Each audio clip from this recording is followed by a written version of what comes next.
রায়পুরে প্রবাসী রজ্জবালী ব্যাপারীর তালাবদ্ধ বাড়িতে রহস্যজনক অগ্নিকাণ্ড।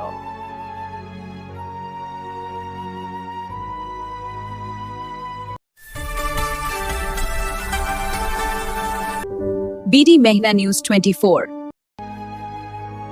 আসসালামু আলাইকুম। বিডি মেঘনা নিউজ 24 সংবাদে আমন্ত্রণ জানিয়ে আপনাদের সঙ্গে রয়েছি আমি ইশরাত জাহান রুমা। এতক্ষণ শুনছিলেন সংবাদের শিরোনাম। রায়পুর থেকে ইকরাম হোসেনের তথ্যচিত্রে থাকছে বিস্তারিত। লক্ষ্মীপুরের রায়পুর উপজেলার ৯ নং দক্ষিণ চরবংশী ইউনিয়নের ৫ নং ওয়ার্ডের প্রবাসী মোহাম্মদ রজ্জব আলী ব্যাপারীর তালাবদ্ধ বাড়িতে গভীর রাতে রহস্যজনক অগ্নিকাণ্ডের ঘটনা ঘটেছে।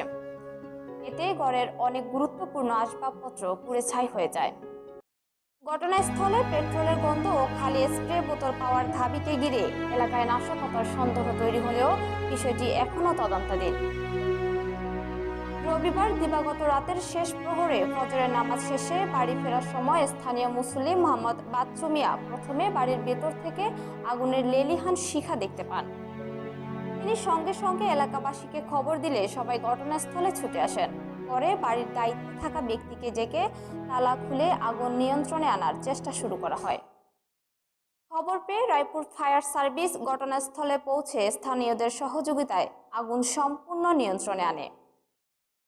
আগুন নেভানোর পর এলাকাবাসীর দাবি, ভবনের একটি ভাঙা জানালার পাশে স্প্রে সংযুক্ত কয়েকটি খালি বোতল এবং ঘরের ভেতরে ও বাইরে পেট্রোলের তীব্র গন্ধ পাওয়া যায়। তবে এগুলো অগ্নিকাণ্ডের সঙ্গে জড়িত কিনা তা তদন্তের আগে নিশ্চিতভাবে বলা যাচ্ছে না। স্থানীয়রা দ্রুত ঘটনার সুষ্ঠু তদন্ত, প্রকৃত রহস্য উদ্ঘাটন এবং দোষীদের আইনের আওতায় আনার জোর দাবি জানিয়েছেন।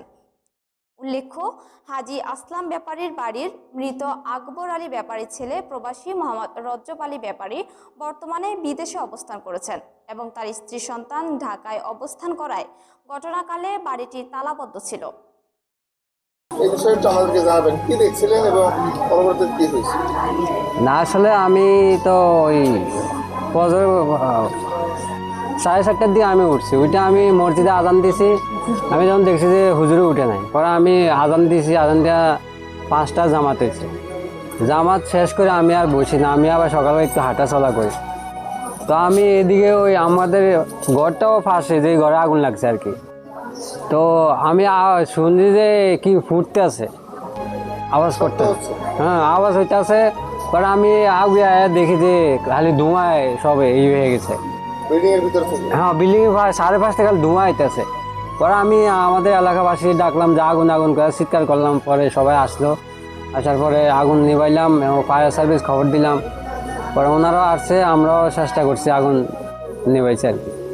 এবং আপনারা ঢোকার পরে কি ওই জানালাটা ভাঙা দেখছিলেন ওইভাবে?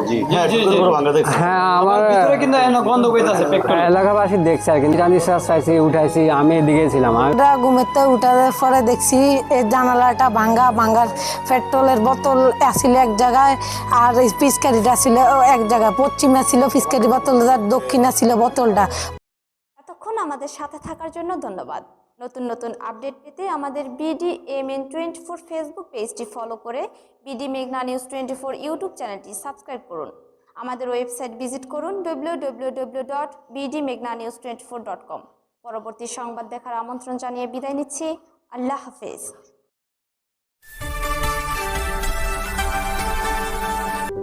BD Meghna News 24।